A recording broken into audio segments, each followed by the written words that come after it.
AP CM Chandrababu Naidu Tirumala శ్రీవారిని కుటుంబ సమేతంగా దర్శించుకోనున్నారు. కాసేపట్లో స్వామివారి సేవలో పాల్గొంటారు. ప్రమాణ స్వీకార ఘట్టం ముగిసిన వెంటనే కుటుంబంతో సహా చంద్రబాబు నాయుడు తిరుమలకు వెళ్లారు. చంద్రబాబు కుటుంబంతో పాటు నందమూరి బాలకృష్ణ కుటుంబ సభ్యులు కూడా ఉన్నారు. 5 ఏళ్ల తర్వాత సీఎం హోదాలో వెళ్లడంతో టీటీడీ ఈవో ధర్మారెడ్డి సెలవులో ఉండడంతో టీటీడీ జేఈఓ వీరబ్రహ్మం చంద్రబాబు కుటుంబానికి ఘన స్వాగతం పలికారు. స్వామివారి దర్శనం తర్వాత తిరిగి అమరావతికి చేరుకుంటారు. ఇక సాయంత్రం సెక్రటేరియట్లో సీఎంగా బాధ్యతలు స్వీకరిస్తారు. కీలకమైన ఫైల్స్ పై సంతకాలు చేస్తారు.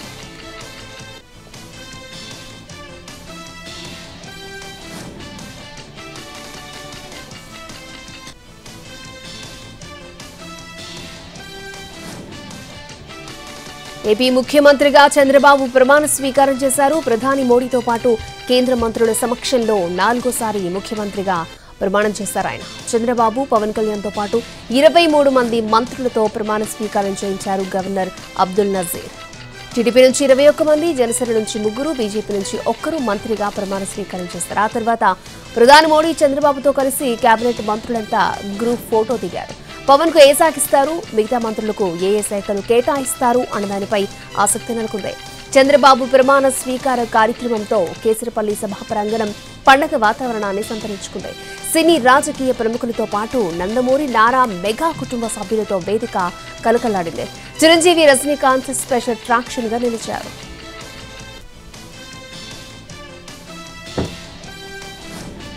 ఇవాళ పార్టీ ఎమ్మెల్సీలతో జగన్ సమావేశం కానున్నారు. ఎన్నికల ఫలితాల తర్వాత జరుగుతున్న మొదటి సమావేశం కావడంతో ఎమ్మెల్సీలకు ఏం చెప్తారు, ఏ అంశాలపై చర్చిస్తారో అన్నది ఆసక్తికరంగా మారింది.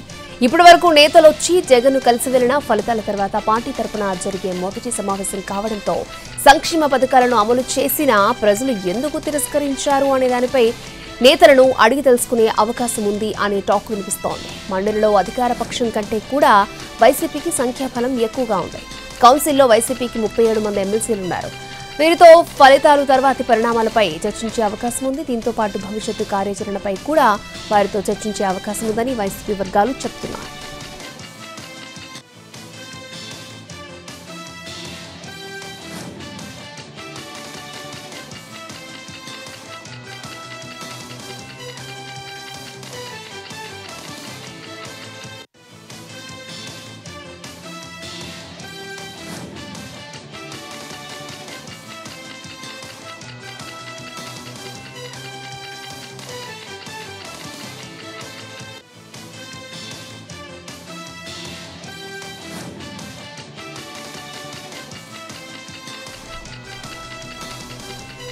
ఇటలీలో ఖలిస్తానీ ఉగ్రవాదులు రెచ్చిపోయారు. ఆవిష్కరణకు సిద్ధంగా ఉన్న మహాత్మాగాంధీ విగ్రహాన్ని ధ్వంసం చేశారు. ఈ ఘటనపై విదేశాంగ శాఖ ఆగ్రహాన్ని వ్యక్తం చేసింది. బాధ్యులపై చర్యలు తీసుకోవాలని ఆదేశించింది. ఇటలీ వేదికగా G7 సమ్మిట్ జరగనుంది. నేడు ప్రధాని మోడీ ఇటలీ వెళ్లనున్నారు. తన పర్యటనలో భాగంగా మహాత్మాగాంధీ విగ్రహాన్ని ఆవిష్కరించాల్సి ఉంది. అయితే ఇంతలోనే దుండగులు గాంధీ విగ్రహాన్ని ధ్వంసం చేశారు.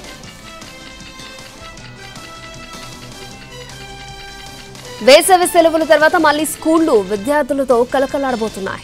ఏపీలో నేటి నుంచి స్కూళ్లు పునఃప్రారంభం కానున్నాయి. నిజానికి నిన్నటి నుంచే ప్రారంభం కావాల్సి ఉన్న చంద్రబాబు ప్రమాణ స్వీకారం ఉండడంతో ఉపాధ్యాయ సంఘాల విజ్ఞప్తితో బుధవారం సెలవిచ్చారు. ఇవాళ విద్యార్థులందరూ బడిబాట పట్టనున్నారు. మరోవైపు తెలంగాణలోని నిన్నటి నుంచే పాఠశాలలు ప్రారంభమయ్యాయి. వేసవి సెలవులు జూన్ 11తో ముగిశాయి. దీంతో రాష్ట్ర వ్యాప్తంగా పాఠశాలలు పిల్లలతో సందడిగా మారాయి. ప్రభుత్వ బడుల్లో చేరికలను ప్రోత్సహించేందుకు సర్కారు బడిబాట కార్యక్రమాన్ని చేపట్టింది. ఈ కార్యక్రమం జూన్ 19 వరకు కొనసాగనుంది.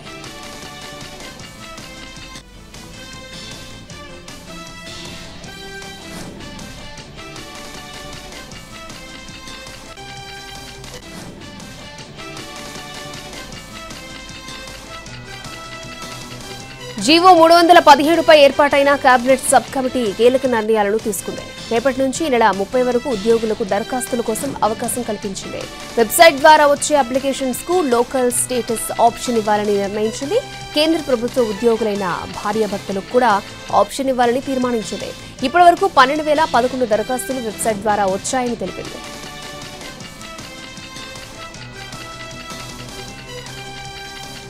తెలంగాణలో 88 సీట్లు సాధించి మోడీ పాలన తీసుకొస్తామన్నారు కేంద్ర హోంశాఖ సహాయ మంత్రి బండి సంజయ్. చంద్రబాబు ప్రమాణ స్వీకారోత్సవానికి విజయవాడ వెళ్లిన బండి సంజయ్ తెలుగు రాష్ట్రాల్లో బీజేపీ కూటమికి అనుకూల వాతావరణం ఉందని చెప్పారు.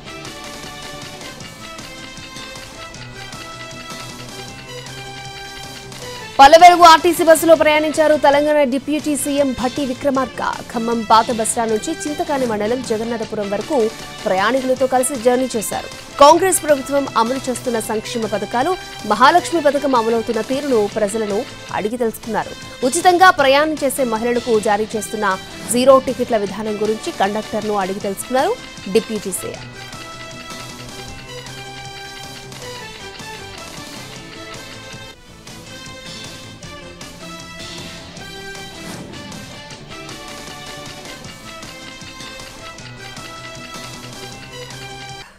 ఏపీ రాష్ట్ర సచివాలయాన్ని విద్యుత్ కాంతులతో అలంకరించారు. నూతన ప్రభుత్వం కొలువుదీరిన వేళ దీపకాంతులతో సెక్రటేరియట్ దగదగలాడుతోంది. వీక్షకులను ఆకట్టుకుంటోంది. ఇక ఇవాళ సాయంత్రం సచివాలయంలో బాధ్యతలు స్వీకరించుకున్నారు సీఎం చంద్రబాబు. కాళేశ్వరం ప్రాజెక్టుపై విచారణ వేగవంతం చేశారు జస్టిస్ చంద్రఘోష్ నేతృత్వంలోని కమిషన్. ఏజెన్సీలతో సమావేశమయ్యారు. అఫిడవిట్ ఫైల్ చేయాలని చెప్పామని తెలిపారు. గ్రౌండ్ రిపోర్ట్ తెలుసుకోవడానికి అఫిడవిట్ ఫైల్ చేస్తున్నామని వెల్లడించారు. నిర్మాణం, డిజైన్స్, మెయింటెనెన్స్ వివరాలు అందించాలని ఏజెన్సీలను ఆదేశించామన్నారు జస్టిస్ చంద్రఘోష్. కమిషన్ కు ఎవరు ఏం చెప్పినా ప్రతిదీ రికార్డు రూపంలో ఉండాలన్నారు. ఈ నెలాఖరులోపు అఫిడవిట్ రూపంలో సమాధానం ఇవ్వాలని ఏజెన్సీలకు స్పష్టం చేశామని చెప్పారు. ఎవరి ఆదేశాల మేరకు పనులు జరిగాయన్నది రికార్డు రూపంలో సమాధానం వచ్చాక వాళ్ళను కూడా పిలుస్తామన్నారు.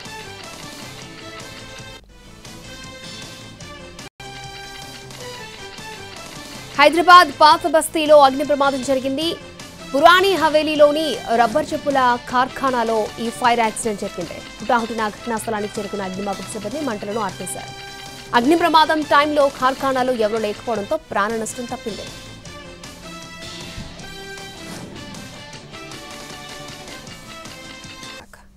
తమిళనాడు బీజేపీలో అంతర్గత కుమ్ములాటలపై హైకమాండ్ సీరియస్ గా ఉంది. కేంద్ర హోంమంత్రి అమిత్ షా నేరుగా రంగంలోకి దిగారు. చంద్రబాబు ప్రమాణ స్వీకార కార్యక్రమానికి వచ్చిన ఆయన తమిళిసైతో మాట్లాడారు. అన్నామలైతో గొడవలొద్దని హెచ్చరించారు. విభేదాలు పక్కన పెట్టి కలిసికట్టుగా పనిచేయాలని సూచించినట్లు సమాచారం. అన్నామలైతో విభేదాలపై ఇప్పటికే బీజేపీ పెద్దల వద్ద అసంతృప్తి వ్యక్తం చేశారు తమిళిసై. పార్టీలు తనకు ప్రాధాన్యత ఇవ్వడం లేదని చెప్పారు. దీంతో అప్రమత్తమైన కమలం పార్టీ అన్నామలై, తమిళిసైని దారిలో పెట్టే ప్రయత్నం చేస్తోంది. త్వరలోనే తమిళనాడు బీజేపీ నేతలతో అధిష్టానం సమావేశం కానుంది.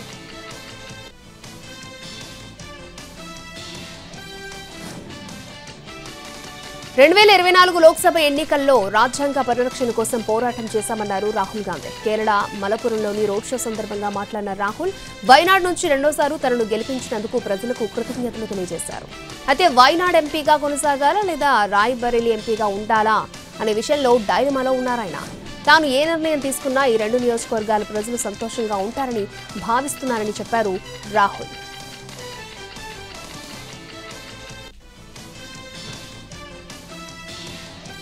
ఒడిశాకు సుదీర్ఘకాలం సీఎంగా పనిచేసిన నవీన్ పట్నాయక్ ప్రత్యర్థి పార్టీ నేతగాను తన హుందాతనాన్ని చాటుకున్నారు. మోహన్ మాఘీ ప్రమాణ స్వీకారోత్సవానికి అటెండ్ అయ్యారు. ఈ కార్యక్రమానికి ప్రధాని మోడీ సహా వివిధ రాష్ట్రాల సీఎంలు, కేంద్ర మంత్రులు హాజరయ్యారు. వారందరితోనూ వేదికను పంచుకున్నారు నవీన్ పట్నాయక్.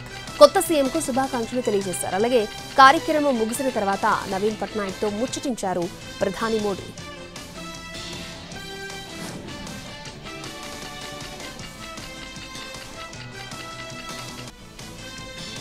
ఒడిశాలో తొలిసారి బీజేపీ ప్రభుత్వం కొలువు తీరింది. సీఎంగా మోహన్ మాఘీ ప్రమాణ స్వీకారం చేశారు. ప్రధాని నరేంద్ర మోడీ, కేంద్ర మంత్రులు రాజ్నాథ్ సింగ్, అమిత్ షాతో పాటు పలువురు ప్రముఖులు కార్యక్రమానికి హాజరయ్యారు. డిప్యూటీ సీఎంలతో పాటు పలువురు కేబినెట్ మంత్రులుగా ప్రమాణం చేశారు. ఒడిశా చరిత్రలో తొలిసారి డిప్యూటీ సీఎం పదవి చేపట్టిన మహిళగా ప్రవతి పరిడా నిలిచారు. ప్రవతి పరిడాకు అభినందనలు వెల్లువెత్తుతున్నారు.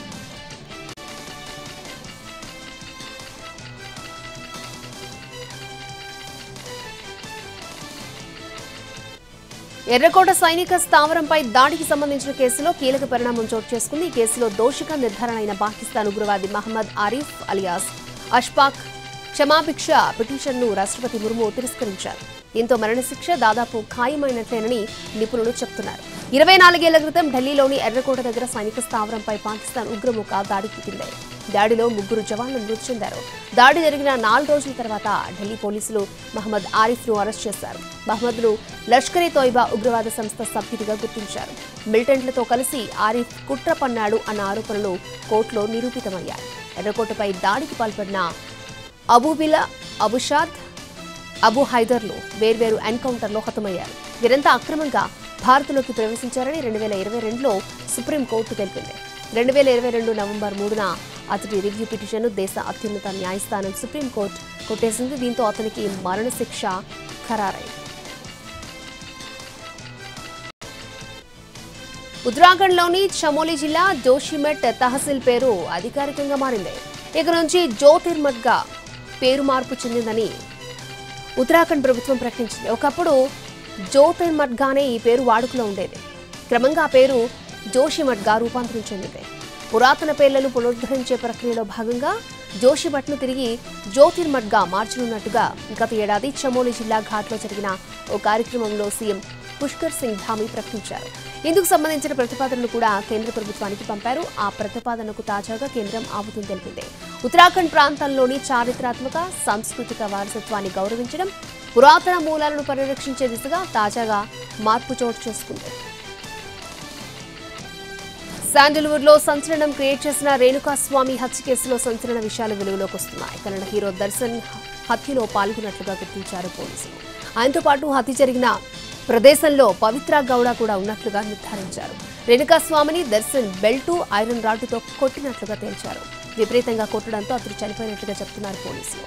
రేణుకాస్వామి చనిపోయిన తర్వాత మృతదేహాన్ని మాయం చేసేందుకు ఒక ముఠాను సంప్రదించాడు దర్శన్. వారికి 30 లక్షల రూపాయలతో డీల్ సెట్ చేసుకున్నాడు. రేణుకాస్వామికి ఇటీవల పెళ్లైంది. అతడి భార్య 3 నెలల గర్భిణి. నిందితులపై కఠిన చర్యలు తీసుకోవాలని, తమకు న్యాయం చేయాలని డిమాండ్ చేస్తోంది రేణుకాస్వామి కుటుంబం.